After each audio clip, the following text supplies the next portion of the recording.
Some guns were designed to kill the enemy. Others seemed to have a different target in mind. This one could knock out teeth, break collarbones, and sometimes, well, let's just say it was a real pain in the shoulder. And everywhere else. Welcome to the 1770s. The British Royal Navy rules the waves, but it has a problem. Enemy sailors can hide behind the railings, and your standard musket is too slow and inaccurate to clear the deck. So, when a London gunsmith named James Wilson came up with an idea for a volley gun that could fire 7 barrels at once, the Admiralty thought it was the ultimate solution. They were about to learn a very painful lesson. The concept was terrifyingly simple. 7 barrels brazed together, fired by a single flintlock mechanism and a single charge. The theory was a wall of lead that would sweep the enemy deck clean. In reality, they created a cannon with a stock.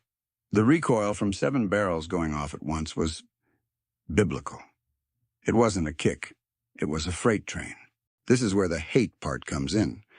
The men chosen to fire it were often the biggest and strongest on the ship. It didn't matter. Contemporary reports are a catalog of misery. One officer wrote, and I quote, "The recoil is so violent as to dislocate the shoulder bone of a robust man." Another report simply stated, "The recoil is excessive and injurious to the men." That's British understatement for it will wreck you. There were stories of men being thrown flat on their backs, losing teeth from the whiplash, or getting a face full of burning gas from the vent hole. The gun didn't just dislike its owner. It had a personal vendetta, and if the recoil didn't get you, the reload time would. We're talking 2-3 minutes to reload this beast under ideal conditions. Now, imagine doing that in the middle of a chaotic naval battle, with ropes swinging, cannonballs flying, and the deck slick with blood. It was utterly impractical. And let's not forget the smoke. One shot, and you'd create a smoke screen so thick you wouldn't be able to see if you'd hit anything. You'd just blind your own crew. It was less a tactical weapon and more a theatrical special effect. So, it was dangerous, slow, and turned your ship into a smoke-filled room. It's no surprise that the Royal Navy's love affair with the Nock gun was brief. After a few years of complaints, broken shoulders, and very little tactical success, it was quietly phased out. It was a brilliant idea on paper that completely fell apart in the real world. It was a solution that created far more problems than it solved. But that's not the end of the story.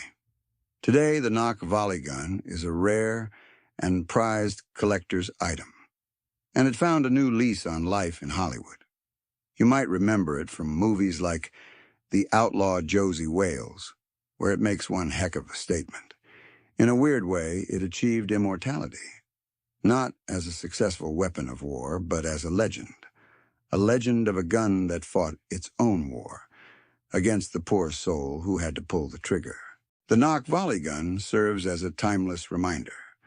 A reminder that when designing a tool for survival, it's probably a good idea to make sure it doesn't try to kill the person using it. Sometimes, the most fascinating stories aren't about the weapons that changed the world, but about the ones that tried, and in their spectacular failure, became unforgettable. Thanks for watching.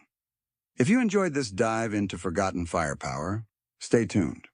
More stories are loaded and ready to fire.